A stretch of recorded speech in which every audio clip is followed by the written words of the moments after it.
You state that Ms. Harris started rumors about you or started spreading lies, according to you, calling you crazy, and that you didn't pay your HOA. Yeah. What is your proof that she called you crazy, and what is your proof that she did it in front of the whole community. What did she do in front of the community?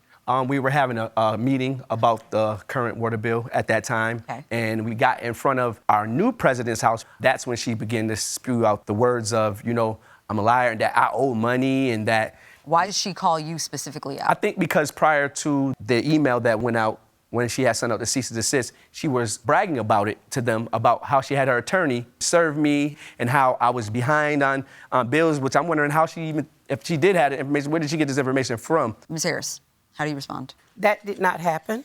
You weren't at that meeting, and you didn't call him a liar. No. And you didn't accuse him of being behind on bills. Oh, he was behind in his bills. Judge Sawal, do you have any other questions? No. I don't see any evidence that the plaintiff stole money from the HOA. I also don't have any evidence of the damage that she suffered as a result of this email. She failed to provide all the emails that she claimed she received. That would have been helpful, but we don't have that. As far as the defendant's countersuit, I mean, I think we could all agree that that needs to be dismissed.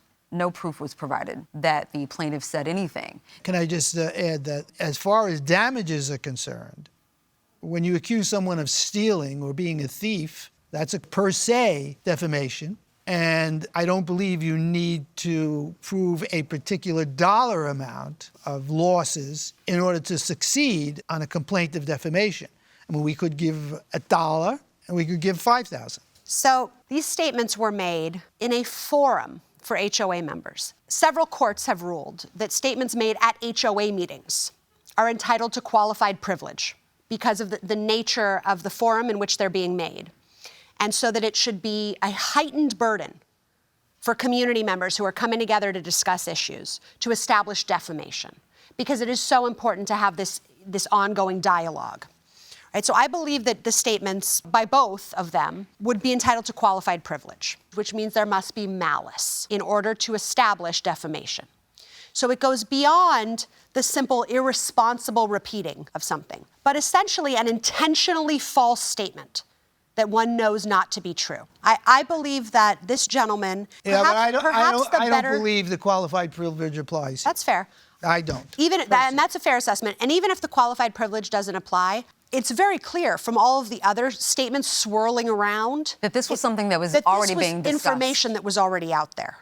I don't know how both of you are coming down on this, but I feel very secure in my belief that she deserves to recover on the defamation claim, and I would give her a nominal amount of $2,000 to add power to the verdict that she was defamed so that we could do something to restore her reputation. I just don't see the windfall from his email. You would give her less? I was actually inclined to not give her anything. You would dismiss her suit? Mm-hmm. I'm leaning towards the argument that this was a forum, that she included all of these members in this email in order to have a discussion. She testified to that. And he replied. Yeah, he replied with a defamatory response. Which paled in comparison. I mean, it's very clear that the email that really got under her skin was the anonymous email. I think nobody, even including her, believes that he was the sender of the anonymous email. So I don't think that the defendant's email months prior had anything to do with this anonymous email. I feel pretty confident after talking it out that the statements made are entitled to qualified privilege.